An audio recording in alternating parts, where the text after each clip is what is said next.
When Captain Sarah Chun walked into that briefing room with a slight limp, Colonel Matthews thought he knew her story, another desk jockey making excuses. But when she rolled up her sleeves during the heated discussion about combat readiness, the jagged scars running from her wrists to her shoulders told a different tale. Sometimes the quietest warriors carry the loudest battles beneath their skin, and sometimes a colonel's laughter dies the fastest when truth reveals itself in shrapnel-marked flesh. Captain Sarah Chun adjusted her uniform one final time before stepping into the sterile corridor of Fort Braxton's administrative building. The fluorescent lights hummed overhead, casting everything in that familiar military shade of institutional white. Her left leg ached with each step, a reminder of events she preferred not to discuss. 3 months had passed since her transfer to this new posting, and today marked her first major briefing with the base leadership. The morning had started like any other. Coffee at 0530 hours, physical therapy at 0600, and a review of her personnel files at 0700. Sarah understood the whispers that followed her through the halls. A female captain with a medical limitation transferred from active combat duty to administrative oversight. To many of her colleagues, she represented everything they believed was wrong with the modern military's approach to equality and inclusion. Sarah had grown accustomed to the sideways glances and hushed conversations. At 28, she possessed an engineering degree from MIT and had graduated third in her class from the Army's Officer Candidate School. Her service record included 2 tours overseas, but none of that seemed to matter now. What mattered was the slight favor she showed her left leg, and the way she sometimes winced when lifting heavy objects. The briefing room buzzed with conversation as she entered. 23 officers from various departments had gathered for the monthly readiness assessment meeting. Colonel James Matthews commanded the room from his position at the head of the long conference table. A career soldier with 32 years of service, Matthews had earned his reputation through decisive action and unwavering standards. His silver hair and weathered face spoke of countless deployments and difficult decisions. Sarah took her assigned seat near the middle of the table, nodding politely to her colleagues. Major Rodriguez from Logistics offered a friendly smile, while Lieutenant Colonel Harrison from Intelligence barely acknowledged her presence. The dynamics in the room reflected the broader military culture, where respect was earned through proven performance rather than rank alone. Colonel Matthews called the meeting to order with his characteristic directness. "Ladies and gentlemen, we're here to discuss our unit's combat readiness assessment. The Inspector General's team will arrive in 6 weeks, and I expect every department to demonstrate peak efficiency and capability." The colonel's voice carried the authority of decades spent in command positions. He had led troops through 3 major conflicts and earned numerous commendations for his leadership under fire. His approach to military service was straightforward. Standards existed for reasons, and exceptions weakened the entire force structure. As the meeting progressed through various departmental reports, Sarah listened carefully to each presentation. The intelligence brief revealed concerning developments in several overseas theaters. The logistics report highlighted supply chain challenges that could impact deployment readiness. The personnel update included statistics about recruitment, retention, and medical limitations within the unit. When Colonel Matthews reached the section about physical fitness standards and medical exemptions, his tone shifted slightly. "I want to be clear about something," he said, his eyes scanning the room. "This unit has always prided itself on maintaining the highest standards of military bearing and capability. Recent trends suggest we're becoming too accommodating of limitations that would have been disqualifying in previous generations." Several officers shifted uncomfortably in their chairs. The topic of medical limitations and duty restrictions had become increasingly sensitive as the military adapted to changing demographics and evolving understanding of service-related injuries. Traditional views often clashed with modern approaches to accommodation and inclusion. Sarah felt the colonel's gaze settle on her briefly before moving on. She maintained her professional composure, but internally, she recognized the familiar pattern. Her presence in the room represented something that made certain commanders uncomfortable: the reality that effective officers could still serve despite physical limitations. The discussion continued with reports from various departments. The engineering section, which fell under Sarah's oversight, was scheduled to present later in the meeting. She had spent considerable time preparing for this moment, knowing that her credibility depended on demonstrating competence despite any perceived limitations. Major Williams from a medical department addressed the room about soldier health and readiness standards. Our current medical evaluation protocols ensure that personnel with limitations receive appropriate accommodations while maintaining unit effectiveness, he explained. Modern military service requires adaptation to changing circumstances and evolving understanding of capability. Colonel Matthews interrupted with a sharp question. Major, are you suggesting that we lower our standards to accommodate individuals who cannot meet traditional requirements? His voice carried a note of skepticism that resonated through the room. The major chose his words carefully. Sir, I'm suggesting that capability extends beyond traditional physical metrics. Many personnel with medical limitations contribute significantly to mission success through their specialized skills and experience. Sarah watched this exchange with interest, recognizing the broader philosophical debate it represented. The military had always struggled to balance traditional warrior culture with evolving needs and understanding. Her own presence in the room embodied this tension perfectly. When the meeting reached her department's presentation, Sarah stood and moved to the front of the room. Her slight limp was more noticeable as she walked, and she could sense the attention it drew from several attendees. She had anticipated this moment and prepared extensively for the questions that would inevitably arise. The engineering department has completed its quarterly assessment of base infrastructure and equipment readiness. She began, her voice steady and professional. Our evaluation covers electrical systems, communications networks, structural integrity, and emergency preparedness protocols. Sarah's presentation was thorough and well-organized. She detailed significant improvements in equipment reliability, cost savings from preventive maintenance programs, and successful completion of several complex projects. Her technical expertise was evident in her explanations of engineering solutions and system optimizations. As she discussed a particularly challenging project involving the base's backup power systems, Colonel Matthews interrupted with a question that caught her off guard. Captain Chun, this report suggests your team worked through several weekend periods and extended shifts. How did you personally contribute to these demanding schedules, given your current medical limitations? The room fell silent. Sarah felt 22 pairs of eyes focused on her as she processed the question. The colonel's tone wasn't overtly hostile, but it carried clear implications about her capability and contribution. This was the moment she had known would come eventually. Sir, I supervised project planning and coordination while my team handled the physical implementation, Sarah replied calmly. My role focused on technical oversight, problem solving, and ensuring compliance with engineering standards. Colonel Matthews leaned back in his chair, his expression revealing mild skepticism. I see. So while your team performed the demanding physical work, you provided guidance from a supervisory position. Is that an accurate characterization? Sarah felt her pulse quicken slightly, but her voice remained steady. My involvement included both supervisory and hands-on technical work, sir. The nature of engineering projects requires different types of contribution throughout the implementation process. The colonel nodded slowly, then made a comment that would echo in Sarah's mind for days afterward.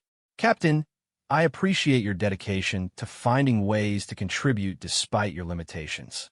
It's important that all personnel understand their capabilities and work within appropriate boundaries. His words were professionally delivered, but the underlying message was clear. He viewed her as someone working around limitations rather than someone fully capable of meeting military standards. The distinction was subtle but significant and it reflected broader assumptions about disability and capability within military culture. Sarah completed her presentation without further incident, but the interaction had shifted the room's dynamic.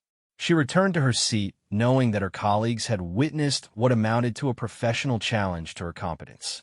The remainder of the meeting proceeded normally, but she could sense the change in how others perceived her. As the briefing concluded, officers began filing out of the room in small groups. Conversations resumed about various topics, but Sarah noticed that few colleagues made eye contact with her as they passed. The colonel's comments had effectively labeled her as someone with limitations, and that label would influence future interactions. Major Rodriguez approached her as she gathered her materials. "Good presentation, Sarah," he said quietly. "Your department's numbers are impressive." His words carried genuine appreciation, but also a note of sympathy that made Sarah uncomfortable. She thanked him politely and made her way toward the door. Colonel Matthews was engaged in conversation with several senior officers near the front of the room, but he looked up as she passed. Their eyes met briefly, and she saw neither hostility nor respect in his expression, just the neutral assessment of a commander evaluating a subordinate's capabilities. Walking back through the corridors toward her office, Sarah reflected on the morning's events. She had anticipated skepticism about her abilities, but experiencing it directly still stung. The colonel's assumptions reflected broader societal attitudes about disability and worth, attitudes that persisted despite legal protections and policy changes. Her office provided a welcome refuge from the scrutiny of the briefing room. Sarah settled into her desk chair and reviewed the notes from her presentation. The technical details were solid, and her department's performance metrics spoke for themselves. But she knew that competence alone wouldn't necessarily overcome entrenched assumptions about her capabilities. The afternoon brought routine administrative tasks and project reviews. Her team members stopped by periodically with questions and updates, treating her with the same professional respect they had always shown. Within her immediate work environment, her medical limitation was simply a fact rather than a defining characteristic. As evening approached, Sarah completed her daily physical therapy routine in the base gymnasium. The exercises were designed to maintain mobility and strength in her injured leg while preventing further damage. She had grown to appreciate these sessions as both physical maintenance and mental preparation for ongoing challenges. That night, alone in her quarters, Sarah allowed herself to fully process the day's events. Colonel Matthews represented a significant portion of military leadership, experienced, dedicated officers who maintained traditional views about capability and standards. Changing those views would require more than policy directives or diversity training. She understood that her success in this assignment would be measured not only by her department's performance, but also by her ability to demonstrate capability despite perceived limitations. Every interaction, every decision, every outcome would be evaluated through the lens of her medical status. The pressure was substantial, but it also provided motivation. Sarah had faced similar challenges throughout her military career, but never quite so directly or publicly. The colonel's comments had drawn a clear line between his expectations and her reality. Crossing that line would require demonstrating competence so undeniable that assumptions would have to yield to evidence. As she prepared for sleep, Sarah made a mental commitment to exceed every expectation and surpass every standard. Her department would become the most efficient and effective on the base. Her projects would be completed ahead of schedule and under budget. Her leadership would be exemplary, and her technical expertise would be undeniable. The path forward would not be easy, but Sarah had never chosen easy paths. Her military service had been built on proving doubters wrong and exceeding expectations. This assignment would simply require more of the same, with higher stakes and greater scrutiny. Tomorrow would bring new challenges and opportunities to demonstrate her capabilities. Sarah fell asleep planning the initiatives that would transform her department's performance and, perhaps, change a few minds about what constituted true military capability. The colonel's laughter might have been the beginning of her story, but it certainly would not be the end. 3 weeks after the briefing room encounter, Sarah's department had transformed into the most efficient operation on Fort Braxton. She arrived each morning at 0500 hours, 2 hours before her team, using the quiet time to review project status reports and plan the day's priorities. The early morning solitude allowed her to maintain the detailed oversight that ensured nothing fell through the cracks. Her engineering team had initially been surprised by the intensity of her new approach. Sergeant First Class Martinez, a 20-year veteran with extensive experience in military construction projects, had worked under numerous officers throughout his career. During their first team meeting after the infamous briefing, he had wondered aloud whether Captain Chun was overcompensating for something. "Ma'am, with respect, we've been running a solid operation here," Martinez had said diplomatically. "Our efficiency ratings have consistently met or exceeded base standards." His tone was professional, but Sarah detected the underlying concern that new leadership might disrupt established routines. Sarah had addressed his concern directly. "Sergeant Martinez, meeting standards is our starting point, not our destination. I want this department to become the benchmark for engineering excellence throughout the Army. That requires pushing beyond what we've done before." Her vision extended far beyond routine maintenance and standard procedures. Sarah implemented a comprehensive quality assurance program that tracked every project from inception to completion. She established performance metrics that measured not only timeliness and budget compliance, but also innovation and problem-solving effectiveness. The first major test of her new approach came with an urgent request from base security. The main gate's vehicle inspection system had malfunctioned during a routine security exercise, creating significant delays for personnel entering and leaving the facility. Traditional repair procedures would require ordering specialized components with a 3-week delivery timeline. Sarah assembled her team within 30 minutes of receiving the work order. The conference room filled with engineers, technicians, and support personnel as she outlined the challenge. "We have a critical system failure that affects base security and operations," she explained, projecting technical schematics onto the wall screen. "Standard repair procedures are unacceptable given the security implications." The room buzzed with technical discussions as team members analyzed the problem. Staff Sergeant Johnson, an electronics specialist, identified the specific component failure. Corporal Williams, who specialized in communication systems, suggested potential workarounds. The collaborative problem-solving session continued for 2 hours as they developed an innovative solution. Rather than waiting for replacement parts, Sarah's team designed and fabricated custom components using materials available in their workshop. The solution required precise engineering calculations and careful manufacturing, but it could be completed within 48 hours. More importantly, their custom design would be more reliable than the original manufacturer's components. Colonel Matthews learned about the gate repair project through his daily operations briefing. Major Thompson from Base Security reported that Captain Chin's team had proposed an alternative repair approach that would restore functionality days ahead of the standard timeline. The colonel listened with interest, though his expression remained neutral. "What's your assessment of this alternative approach, Major?" Colonel Matthews asked. "Are we compromising security protocols to accommodate an officer who wants to make an impression?" Major Thompson shook his head definitively. "Sir, I've reviewed their technical proposal thoroughly. The engineering solution is sound, and their quality assurance procedures are more rigorous than standard contractor protocols. If anything, we'll end up with a more secure system than before." The colonel made a note in his daily log, but offered no additional comments. Sarah's department proceeded with their innovative repair approach, working in coordinated shifts to maintain progress around the clock. She personally supervised critical phases of the project, demonstrating technical expertise that impressed even veteran technicians. During the component fabrication phase, Sarah worked alongside Sergeant Martinez at the precision manufacturing equipment. Her technical knowledge proved invaluable as they calibrated tolerances and adjusted specifications. Despite her medical limitation, she handled detailed manual work with skill and accuracy.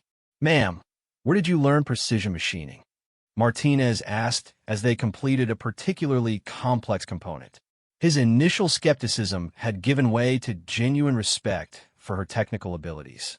"MIT engineering program included extensive hands-on training," Sarah replied while inspecting their work.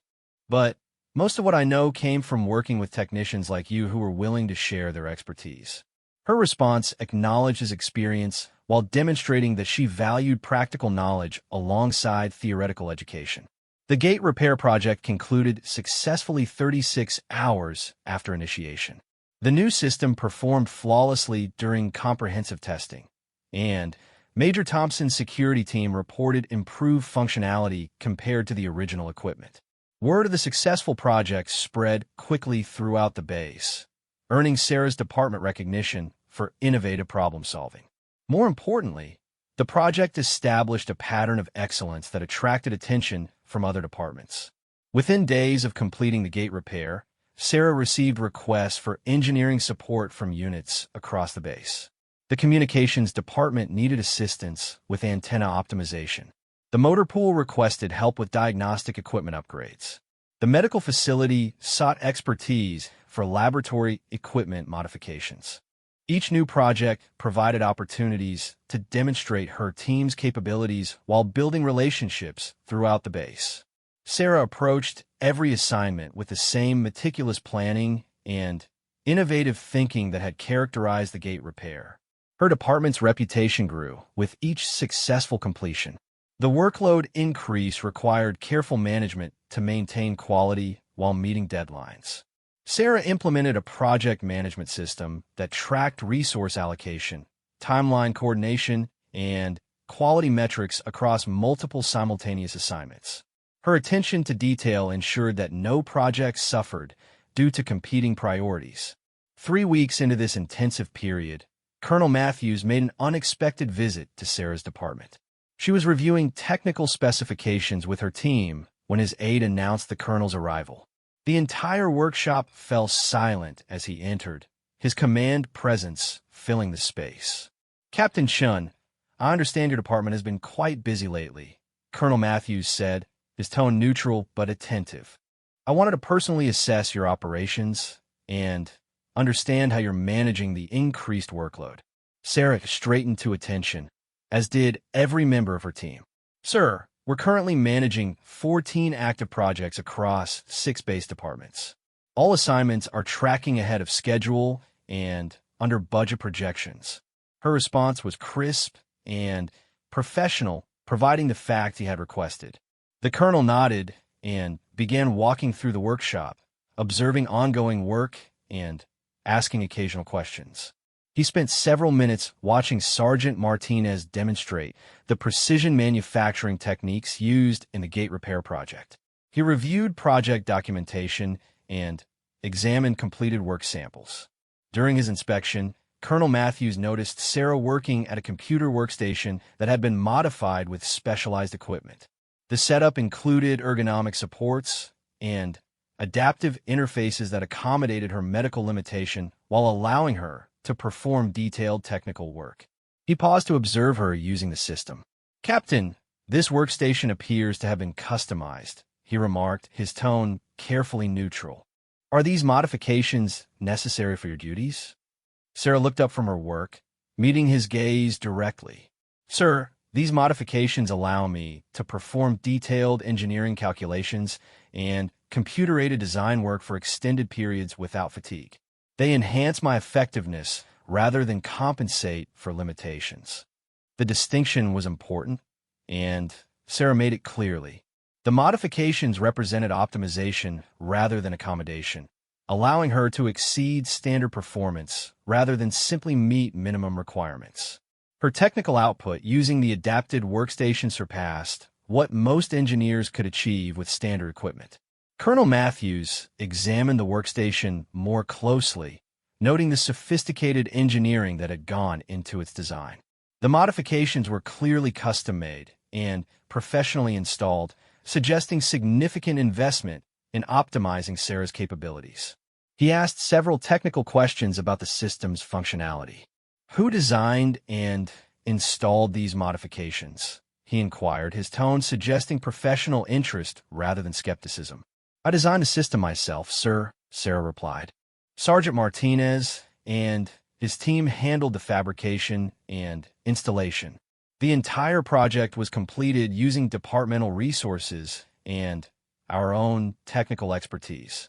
The colonel's eyebrows raised slightly at this information.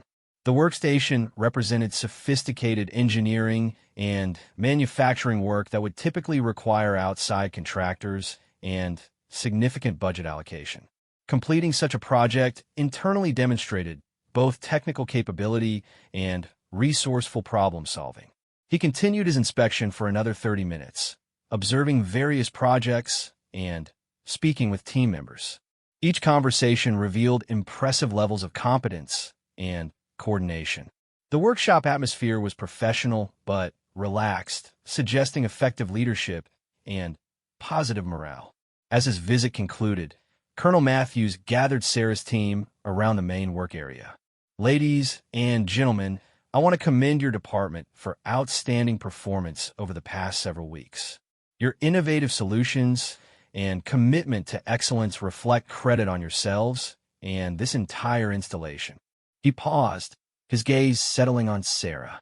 Captain Chun, your leadership has clearly had a positive impact on this department's capabilities. Continue the excellent work. His tone carried genuine approval, a significant shift from the skeptical assessment he had offered weeks earlier. After the colonel departed, Sarah's team erupted in quiet celebration. The recognition from base command validated their intensive efforts and confirmed their department's emerging reputation for excellence. More importantly, it suggested that Colonel Matthews was beginning to reassess his initial assumptions about Sarah's capabilities. That evening, Sarah remained in her office completing project documentation and planning the following day's activities. The colonel's visit had been encouraging, but she understood that sustained excellence would be required to fully overcome initial skepticism. One successful inspection did not guarantee long-term acceptance or respect. Her computer screen displayed project schedules extending several weeks into the future. The demand for her department's services continued growing as word spread about their capabilities. Each new assignment represented an opportunity to further demonstrate competence, but also additional pressure to maintain impossibly high standards. Sarah's phone buzzed with a text message from Major Rodriguez in logistics. Heard about the colonel's visit. Well done, Sarah. Your department is becoming legendary around here. The message reflected growing recognition from her peers, but Sarah knew that peer respect was only part of the equation. Changing Colonel Matthews' fundamental assumptions about capability and limitation would require more than excellent performance reviews and successful project completions. It would require demonstrating competence so undeniable that his traditional framework for evaluating officers would have to expand to accommodate new realities. As she prepared to leave her office, Sarah reflected on the progress made since that uncomfortable briefing room encounter. Her department had exceeded every expectation and achieved recognition for innovative excellence. Her team respected her leadership and technical expertise. Other departments actively sought her support for challenging projects. Yet she understood that the most significant test still lay ahead. Colonel Matthews had acknowledged her department's performance, but his core beliefs about military standards and capabilities remained unchanged. Truly proving her worth would require demonstrating excellence under pressure, showing that her capabilities extended beyond routine assignments to crisis management and critical decision-making. Sarah gathered her materials and headed toward the parking lot, her slight limp barely noticeable after a day of focused work. Tomorrow would bring new challenges and opportunities to further demonstrate her value to the installation. The colonel's visit had been encouraging, but the real test of her credibility was yet to come. Walking toward her vehicle under the base's security lights, Sarah felt a quiet satisfaction with her team's progress. They had built something exceptional together, transforming a competent department into a center of engineering excellence. The recognition from Colonel Matthews was gratifying, but more important was the knowledge that they had earned it through genuine achievement rather than political maneuvering. The path ahead remained challenging, but Sarah faced it with confidence built on proven performance and unwavering commitment to excellence. Her department would continue exceeding expectations. Her leadership would continue inspiring outstanding performance. And her personal capabilities would continue expanding the definition of what was possible for officers with medical limitations. The emergency call came at 0247 hours on a Tuesday morning in late November. Sarah's phone pierced the silence of her quarters with the urgent tone reserved for base emergencies. She answered immediately, fully alert despite having been in deep sleep moments before. Captain Shun, this is Command Center. We have a critical infrastructure failure in Building 7.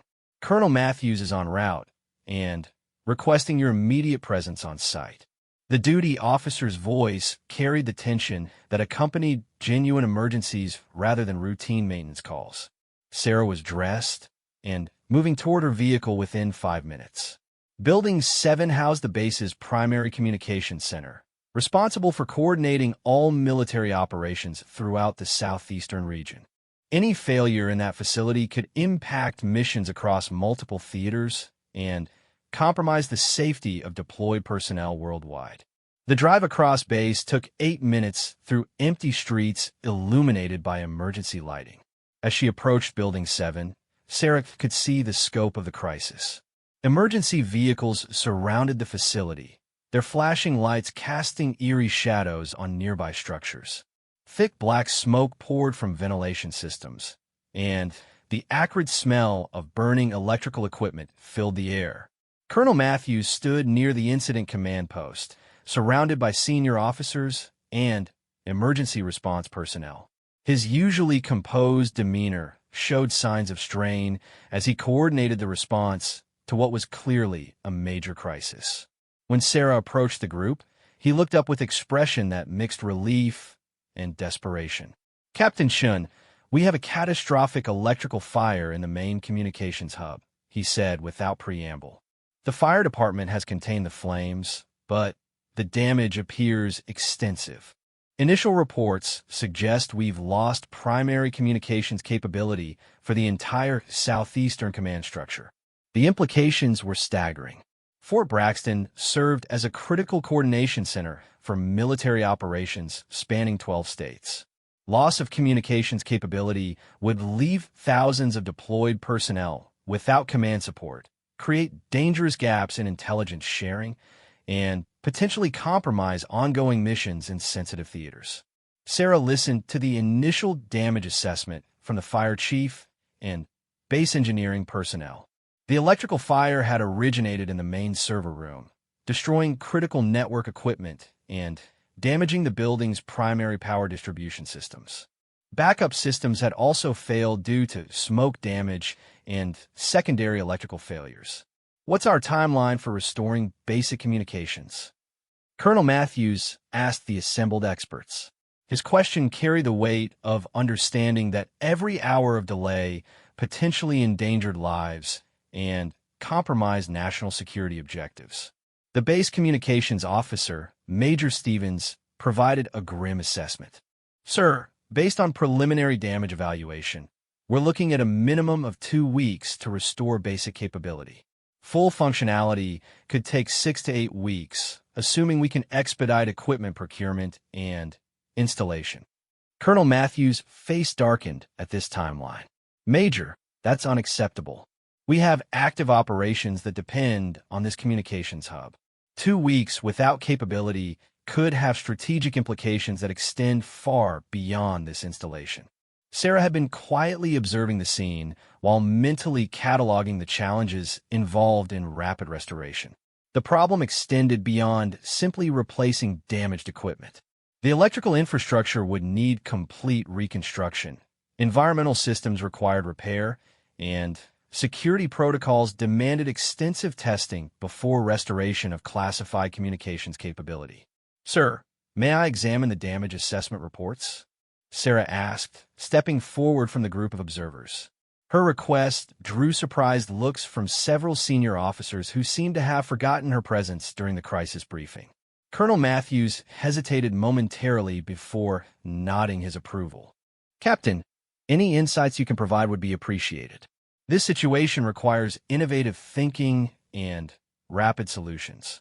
His tone suggested willingness to consider unconventional approaches given the severity of the crisis. Sarah spent the next 2 hours conducting a detailed assessment of the damaged facility. Accompanied by fire department investigators and base safety personnel, she examined every aspect of the electrical failure and its cascading effects. Her engineering background allowed her to quickly identify critical path issues and potential solutions. The damage was indeed extensive, but Sarah's analysis revealed that certain systems could be restored much more quickly than others. While the main server room would require complete reconstruction, alternative spaces within the building could house temporary communications equipment. Emergency power systems could be reconfigured to support limited operations while permanent repairs were completed. Most importantly, Sarah identified a solution that could restore basic communications capability within 72 hours rather than 2 weeks. Her approach involved establishing a temporary communications center in an undamaged section of the building while simultaneously beginning long-term restoration work. At 0630 hours, as the crisis response team gathered for a morning briefing, Sarah presented her alternative restoration plan. Using detailed engineering drawings and timeline projections, she explained how temporary systems could bridge the gap while permanent repairs were completed. "The key insight is that we don't need to restore everything simultaneously," she explained to the assembled officers. "By prioritizing critical communications pathways and accepting temporary reductions in redundancy, we can establish basic capability very quickly." Her plan involved relocating essential equipment from other base facilities, reconfiguring network architectures to bypass damaged systems, and implementing emergency power solutions that could support limited operations. The approach required coordinating multiple departments and accepting increased risk during the temporary period. Major Stevens raised concerns about security protocols and backup systems. "Captain, your approach assumes we can accept reduced redundancy and modified security procedures. Are we certain that temporary solutions will meet operational security requirements?" Sarah had anticipated this concern and prepared detailed responses. "Major, I've consulted with base security personnel and reviewed applicable regulations. Our temporary configuration will meet all mandatory security requirements while providing 90% of normal communications capability." She continued explaining the technical details of her proposed solution, demonstrating thorough understanding of both engineering requirements and security protocols. Her analysis addressed every major concern while providing realistic timelines and resource requirements. Colonel Matthews listened intently to Sarah's presentation, occasionally asking technical questions that revealed his own understanding of communication systems and infrastructure requirements. His questions were probing but fair, suggesting genuine interest in her proposed solution rather than skeptical challenge. "Captain, this plan requires coordinating resources from multiple departments and accepting significant risk during implementation," he observed. "Are you confident that your team can manage such a complex project while maintaining safety and security standards?" Sarah met his gaze directly. "Sir, my team has demonstrated capability to manage complex projects under pressure. With your authorization and appropriate resource allocation, we can begin implementation immediately and achieve basic communications restoration within the timeline I've outlined." The colonel considered her proposal for several minutes while reviewing the technical documentation she had provided. Other officers offered opinions and raised additional concerns, but None identified fundamental flaws in her engineering analysis or project management approach. Captain Shun, I'm authorizing your emergency restoration plan, Colonel Matthews announced. You'll have priority access to all base resources and personnel necessary for implementation. I want hourly progress reports and immediate notification of any significant obstacles. His decision surprised several attendees, including Major Stevens and Lieutenant Colonel Harrison. Authorizing such an ambitious project under crisis conditions represented significant risk, and failure could have career-ending implications for everyone involved. Sarah acknowledged the authorization and immediately began coordinating with department heads throughout the base. Her project required electrical technicians from multiple units, communications equipment from various facilities, and security personnel to maintain protocols during the restoration process. The next 72 hours became a masterclass in crisis management and project coordination. Sarah established a command post adjacent to Building 7 and maintained continuous oversight of all restoration activities. She worked 18-hour days, coordinating multiple work teams while personally handling critical technical decisions. Her medical limitation became irrelevant during the crisis response. The intensity of the situation required mental rather than physical capabilities, and Sarah's engineering expertise and leadership skills proved invaluable for managing the complex project. She moved through the damaged building, directing repair efforts, troubleshooting technical problems, and ensuring safety protocols were maintained. Sergeant Martinez and her regular team formed the core of the restoration effort, but personnel from throughout the base contributed specialized skills. The project became a base-wide effort that demonstrated the military's ability to respond effectively to critical challenges. By the end of the second day, basic communications capability had been restored to 60% of normal levels. Essential command and control functions were operational, allowing resumption of critical military operations throughout the region. Sarah's temporary systems were performing better than projected, providing confidence that full restoration would proceed on schedule. Colonel Matthews visited the restoration site multiple times during the 72-hour period. He observed Sarah directing technical work, coordinating with multiple departments, and solving complex problems under extreme pressure. Her performance during the crisis provided insights into capabilities that routine assignments had not revealed.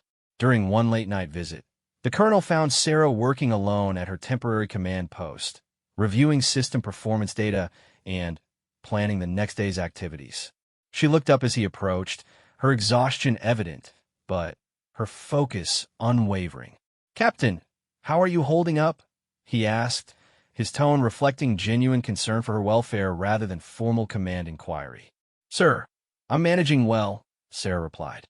"The restoration is proceeding ahead of schedule, and we should achieve full temporary capability by tomorrow afternoon." Her response focused on mission accomplishment despite obvious fatigue from the intense work schedule.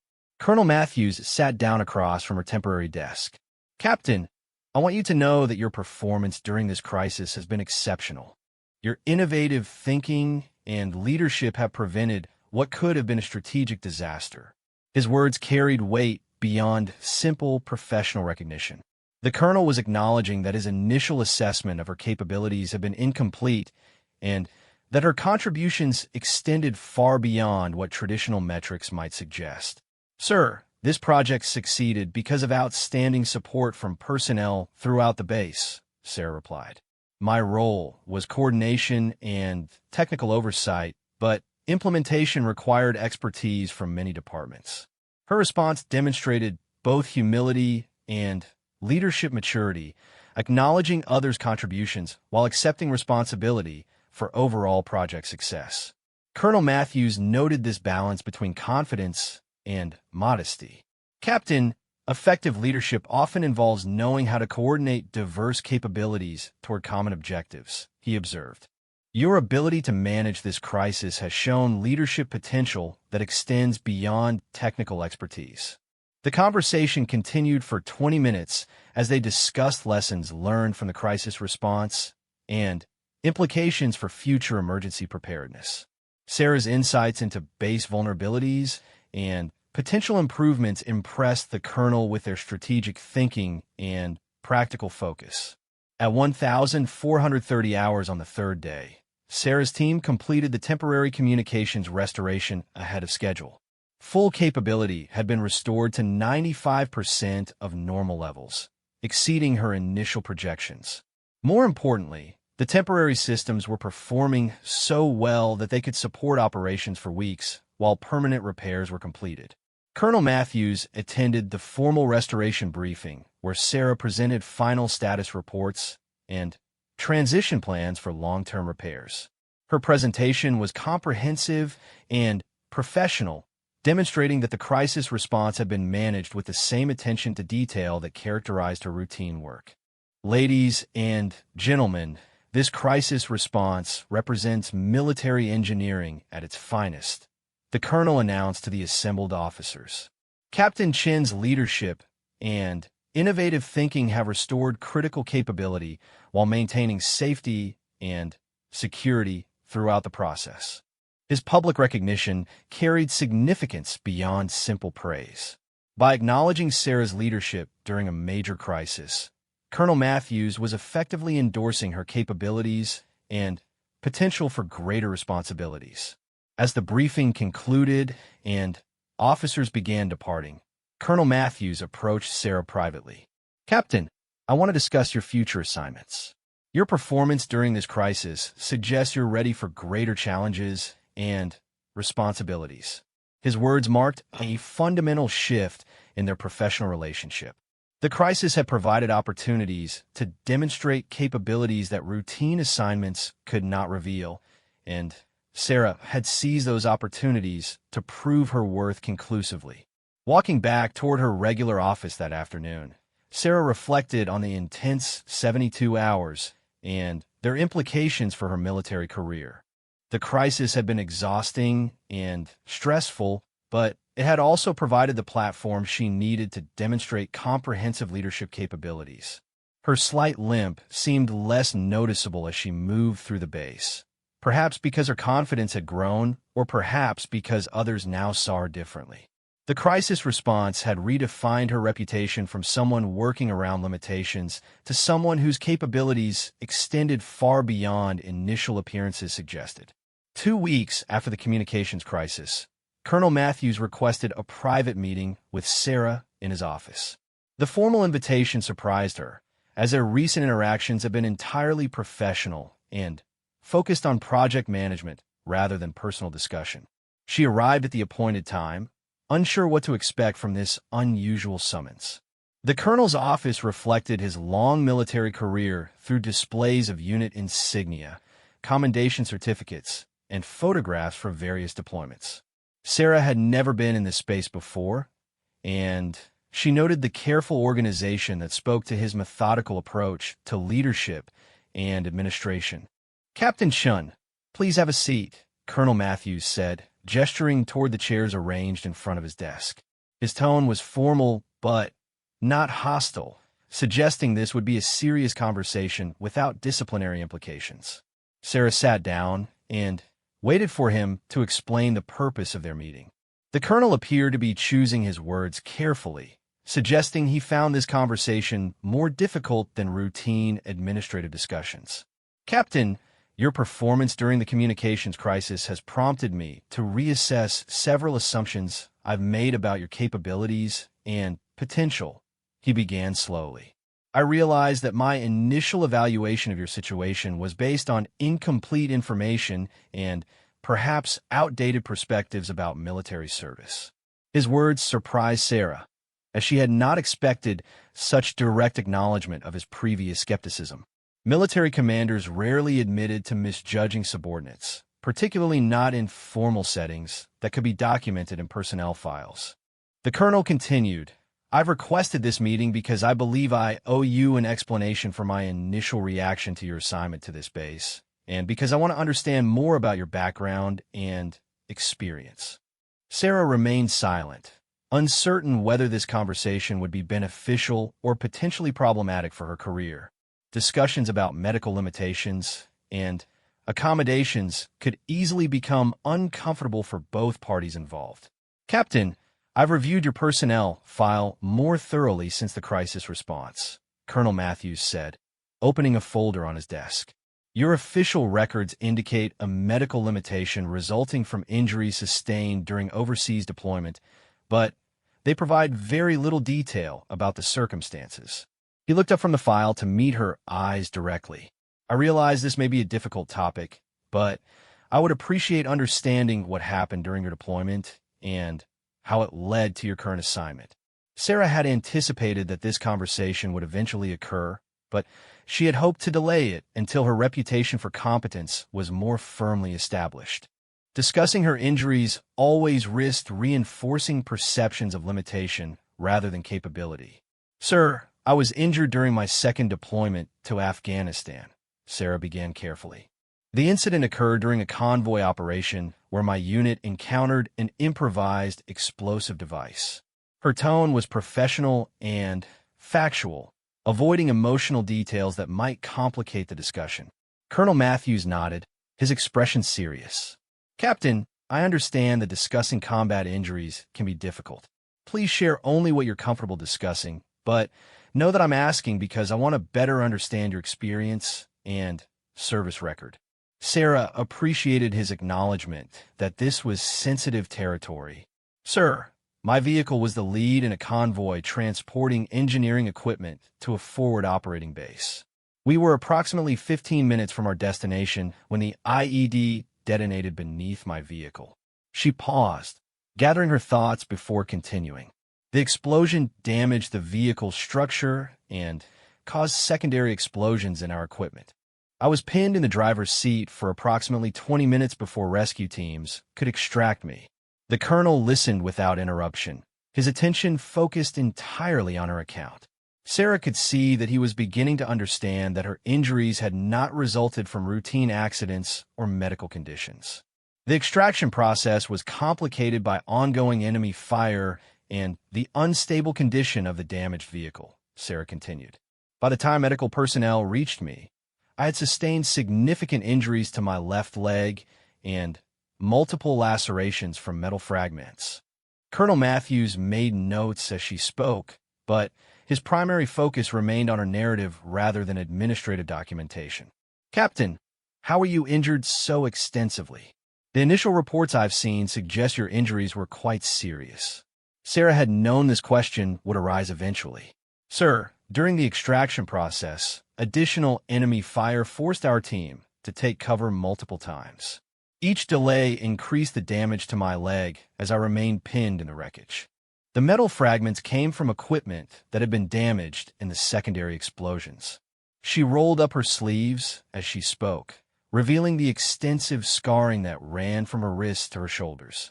The scars were jagged and irregular, clearly indicating traumatic injury rather than surgical procedures or routine medical treatment. Colonel Matthews stared at the revealed scarring for several seconds, his expression shifting from professional interest to obvious shock. The extent and nature of the injuries were far beyond what he had imagined when he had made his initial assumptions about her limitations. Captain, these injuries appear to be quite extensive, he said quietly. I had not realized the severity of the trauma you experienced.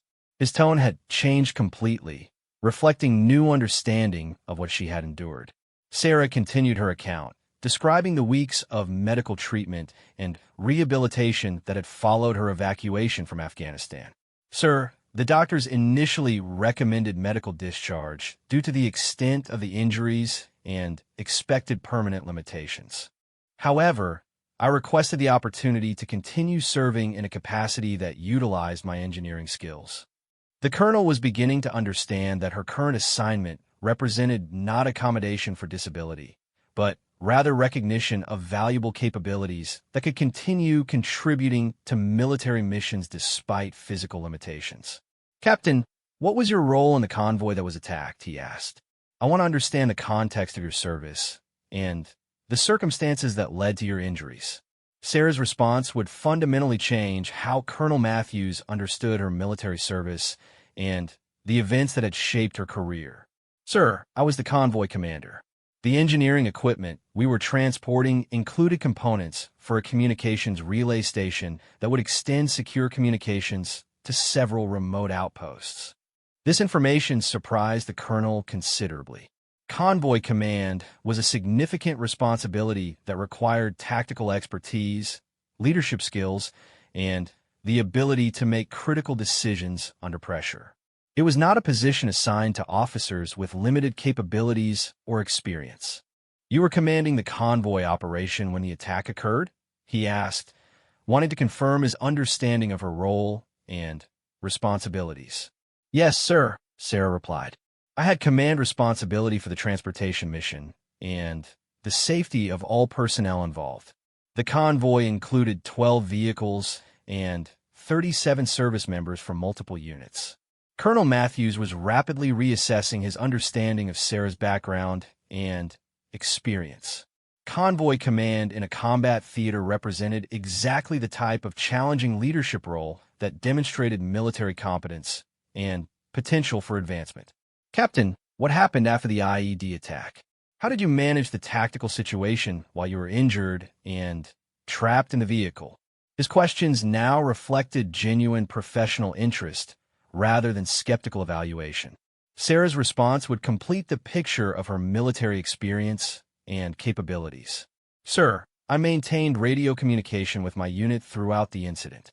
I coordinated the defensive response to enemy fire, directed medical evacuation procedures, and ensured that our mission-critical equipment was secured." She paused before adding, "The communications relay components we were transporting were successfully delivered to their destination, and the relay station became operational as scheduled. The mission was completed despite the attack." This information fundamentally changed Colonel Matthews' perception of Sarah's military service. She had not only survived a serious combat incident, but had successfully commanded the response while seriously injured. Her current assignment represented continued service by an experienced combat leader rather than accommodation for someone with limited capabilities. "Captain, I need to apologize," the colonel said after several minutes of silence. "My initial assessment of your situation was based on assumptions that were completely incorrect. I had no understanding of your combat experience or the circumstances that led to your current assignment." His apology was genuine and reflected the discomfort that came with recognizing significant errors in judgment. "I allowed outdated attitudes about medical limitations to influence my evaluation of your capabilities, and I failed to recognize the extensive experience and proven leadership that you bring to this assignment." Sarah appreciated his honesty, but also understood the broader implications of this conversation. "Sir, I understand that military leaders must make assessments based on available information. My preference has always been to demonstrate capabilities through performance rather than discuss medical history." Colonel Matthews nodded at this response. "Captain, your approach has been entirely appropriate. Your performance during the communications crisis demonstrated leadership capabilities that I should have recognized much earlier." He continued, "I want you to know that I will be recommending you for assignments commensurate with your experience and potential. Your combat leadership experience, combined with your technical expertise and proven performance under pressure, suggests you're ready for significantly greater responsibilities." This statement represented a complete transformation in their professional relationship. Colonel Matthews was now advocating for Sarah's advancement rather than questioning her capabilities. The conversation continued for another 30 minutes as they discussed potential future assignments and career development opportunities. Sarah learned that her performance during the communications crisis had attracted attention from senior leaders throughout the region, and that several challenging positions were becoming available. "Captain, there's a battalion executive officer position opening at Fort Campbell," the colonel mentioned. "The unit specializes in combat engineering support for airborne operations. Your combination of combat experience, technical expertise, and proven crisis management makes you an ideal candidate." This type of assignment represented exactly the career progression that Sarah had hoped to achieve through her demonstrated performance. Battalion Executive Officer was a significant leadership role that would utilize all aspects of her military experience and capabilities. As their meeting concluded, Colonel Matthews stood and extended his hand. "Captain Shun, it has been an honor working with you. Your service to this country, both in combat and in your current assignment, represents the finest traditions of the military profession."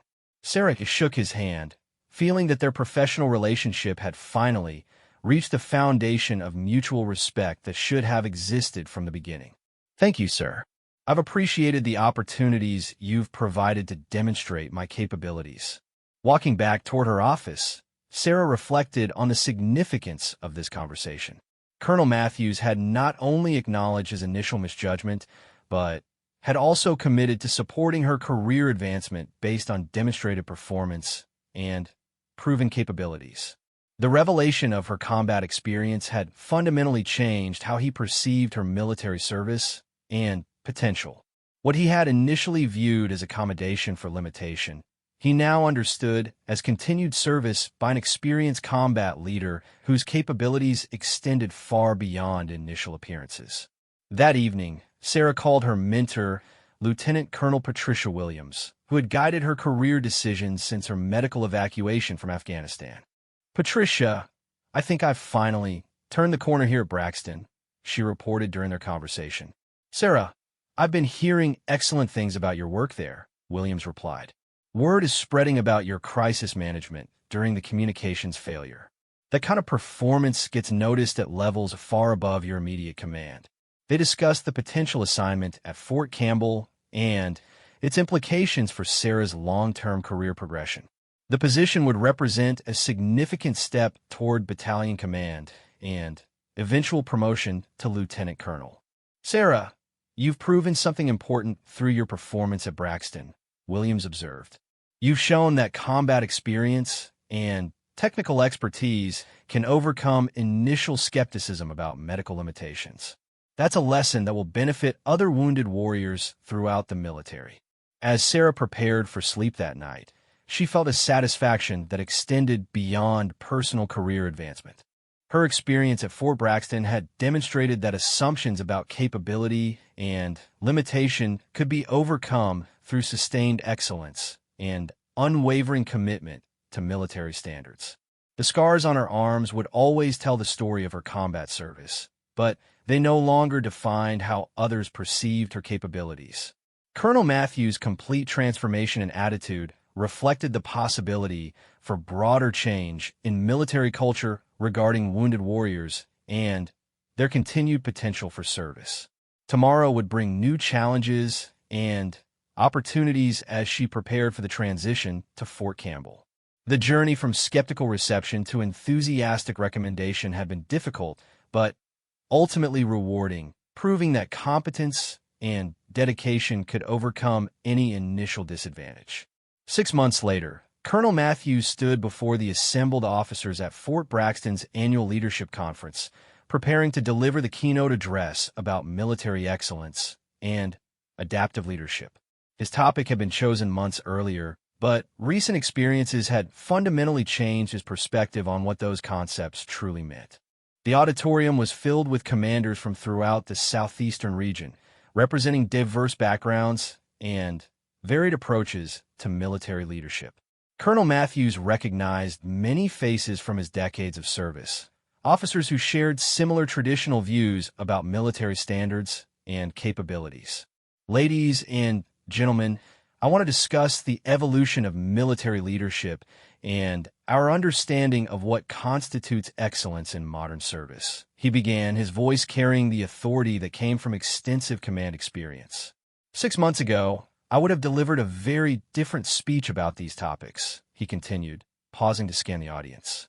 "Recent experiences have taught me that our definitions of capability and potential may be narrower than our mission requirements demand."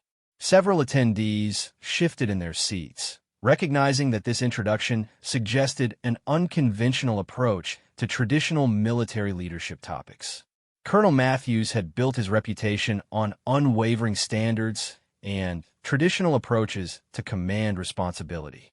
I want to share with you the story of an officer who fundamentally changed my understanding of military capability and the assumptions we make about service members with medical limitations. He said, transitioning into the narrative that would challenge many deeply held beliefs in the audience. Colonel Matthews described Sarah's arrival at Fort Braxton, including his initial skepticism about her assignment and capabilities. He spoke honestly about his assumptions and the traditional framework he had used to evaluate her potential contribution to the unit's mission. My initial assessment was based on visible evidence of medical limitation and outdated assumptions about what constituted military capability, he admitted. I failed to look beyond surface appearances to understand the depth of experience and expertise this officer brought to our team. The audience listened with growing interest as he described Sarah's systematic approach to transforming her department's performance. He detailed specific projects and innovations that had improved base operations while building her team's reputation for excellence. This officer didn't simply meet standards or work around limitations, Colonel Matthews explained. She redefined excellence within her field and established new benchmarks for engineering performance throughout our installation. He progressed through the communications crisis, describing the catastrophic system failure and the traditional timeline for restoration that would have compromised military operations for weeks. His description of Sarah's innovative solution and successful implementation drew appreciative murmurs from the audience. When crisis demanded rapid response and innovative thinking, this officer provided leadership that prevented strategic disaster, he said. Her performance under pressure demonstrated capabilities that routine assignments had not revealed. Colonel Matthews paused before addressing the most difficult aspect of his story. The most challenging part of this experience was discovering the full context of this officer's military service and the circumstances that led to her medical limitation. He described learning about Sarah's combat experience, her role as convoy commander, and the circumstances of her injuries during enemy action in Afghanistan. The audience became completely silent as he detailed her leadership during the attack and her successful completion of the mission despite serious injuries. This officer sustained her injuries while commanding a combat operation under enemy fire, Colonel Matthews stated clearly.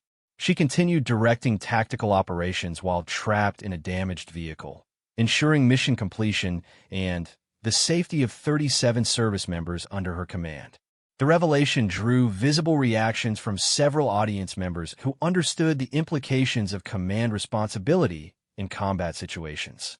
Many had served in similar roles and recognized the complexity of the tactical challenges Sarah had faced. My initial assumptions about accommodation and limitation were completely wrong, the colonel continued.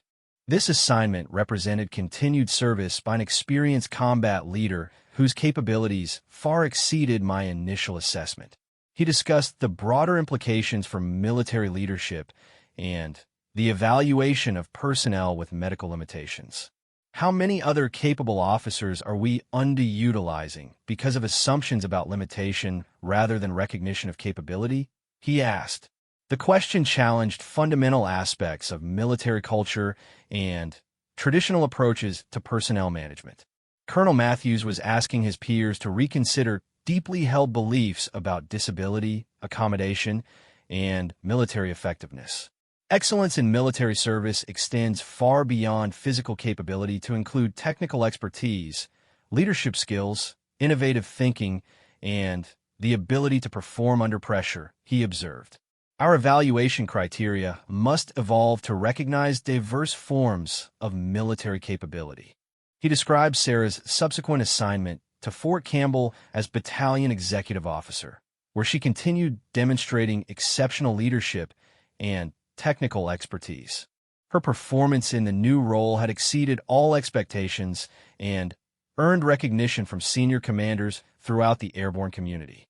This officer is now being considered for battalion command and promotion to lieutenant colonel, Colonel Matthews announced. Her career trajectory demonstrates that medical limitations need not limit military potential when capabilities are properly recognized and utilized. The audience processed this information with various degrees of surprise and interest. Traditional military culture had always emphasized physical standards and combat readiness, making it difficult for many officers to accept alternative definitions of capability and contribution. During the question period that followed his presentation, Colonel Matthews faced several challenges from audience members who questioned whether modified standards represented a weakening of military effectiveness. "Colonel, are you suggesting that we lower physical standards to accommodate officers who cannot meet traditional requirements?" asked a brigadier general from the Special Operations community. "General, I'm suggesting that we expand our understanding of military capability beyond narrow physical criteria," Colonel Matthews replied. This officer exceeded all performance standards while contributing capabilities that enhanced rather than diminished our military effectiveness. Another questioner raised concerns about the precedent such assignments might establish. "Colonel, how do we maintain military standards while accommodating personnel with limitations that would have been disqualifying in previous generations?" "The key distinction is between accommodation and optimization," Colonel Matthews responded. "Accommodation suggests lowering standards to permit inclusion. Optimization means recognizing diverse capabilities and utilizing them to enhance mission effectiveness." He continued, "This officer didn't request special treatment or reduced expectations. She demanded the opportunity to prove her capabilities through performance, and she exceeded every standard we established." The discussion continued for 40 minutes as audience members struggled with concepts that challenged traditional military perspectives. Colonel Matthews answered each question patiently, drawing on his experience with Sarah to illustrate broader principles about leadership and capability. As the conference session concluded, several officers approached Colonel Matthews privately to discuss their own experiences with wounded warriors and personnel with medical limitations. Many admitted harboring similar assumptions to those he had described in his presentation. "Jim, that was a powerful presentation," commented General Patricia Morrison, a division commander with extensive experience in personnel management. "How many other capable officers might we be overlooking because of assumptions similar to yours?" Colonel Matthews had been considering this question extensively since his revelation about Sarah's background. "Patricia, I suspect we're significantly underutilizing human resources because our evaluation criteria haven't evolved to recognize diverse forms of military capability." 3 weeks after the leadership conference, Colonel Matthews received notification that Sarah had been selected for promotion to lieutenant colonel and assignment as battalion commander at Fort Benning. Her selection represented a significant milestone for wounded warriors throughout the military. He immediately called to congratulate her on the promotion and discuss her new assignment. "Sarah, this promotion is well-deserved recognition of your exceptional capabilities and potential," he said during their conversation. "Sir, I appreciate your support throughout this process," Sarah replied. "Your recommendation and advocacy made this opportunity possible." She understood that his endorsement had carried significant weight in the selection process. "Sarah, your performance at Braxton taught me important lessons about leadership and capability," Colonel Matthews observed. "I hope your example will help other commanders recognize potential in personnel they might otherwise overlook." Their conversation continued as they discussed the broader implications of her promotion for military culture and the treatment of wounded warriors. Sarah's success was creating opportunities for other service members with medical limitations to demonstrate their capabilities. "Colonel, I've been invited to speak at the Army War College about adaptive leadership and diverse capability," Sarah mentioned. "They want me to address how the military can better utilize personnel with medical limitations." This invitation represented recognition at the highest levels of military education that her experience offered valuable lessons for future military leaders. The Army War College speaking opportunity would allow her to influence the next generation of senior commanders. Colonel Matthews felt a deep satisfaction knowing that his initial skepticism had been replaced by genuine advocacy for expanding military definitions of capability. Sarah, your speaking engagement will help institutionalize the lessons learned from your experience. 6 months later, Colonel Matthews attended Sarah's change of command ceremony at Fort Benning, where she assumed command of an engineering battalion with responsibility for supporting airborne operations worldwide. The ceremony marked the culmination of her journey from questioned capability to recognized excellence. During the ceremony, Sarah delivered remarks that acknowledged the support she had received throughout her career while emphasizing the importance of recognizing diverse forms of military capability. Her words reflected the leadership maturity that had earned her this significant responsibility. Military excellence extends far beyond traditional metrics to include innovation, adaptability, and the ability to lead diverse teams toward common objectives, she said to the assembled audience. Our strength as a military organization comes from recognizing and utilizing all forms of capability.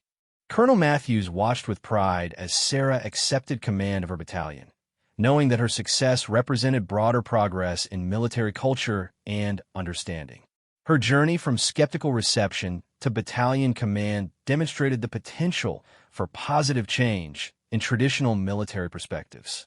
As the ceremony concluded, Colonel Matthews reflected on the profound transformation in his own leadership philosophy that had resulted from their professional relationship. Sarah's example had taught him that excellence could emerge from unexpected sources and that true leadership required adapting assumptions to recognize diverse capabilities. Walking away from the ceremony, Colonel Matthews felt confident that Sarah's continued success would inspire other commanders to look beyond surface appearances and traditional limitations. Her legacy would extend far beyond individual achievement to influence how the military recognized and utilized human potential. The scars that had once seemed to define limitation now represented badges of honor that spoke to combat service and continued dedication to military excellence. Colonel Matthews had learned that his initial laughter at her excuse had revealed more about his own limitations than hers. Years later, when Colonel Matthews retired from active duty, Sarah sent him a letter expressing gratitude for the opportunities he had provided and the support he had offered once he recognized her capabilities. Her words acknowledged that their professional relationship had been mutually beneficial, teaching important lessons about leadership, capability, and the evolution of military culture. Sir, your willingness to reassess initial assumptions and advocate for expanded recognition of capability made my continued service possible, she wrote. Your example demonstrates that effective leaders adapt their perspectives when presented with evidence that challenges traditional frameworks. Colonel Matthews kept that letter in his retirement office, a reminder that military leadership required constant learning and adaptation. Sarah's story had become part of his own leadership legacy, demonstrating that excellence could emerge from the most unexpected sources when leaders maintained open minds and adaptive perspectives. The transformation from skeptical laughter to genuine respect had taught both officers valuable lessons about capability, assumption, and the true meaning of military excellence. Their story continued inspiring positive change in military culture long after their paths had diverged toward different assignments and responsibilities.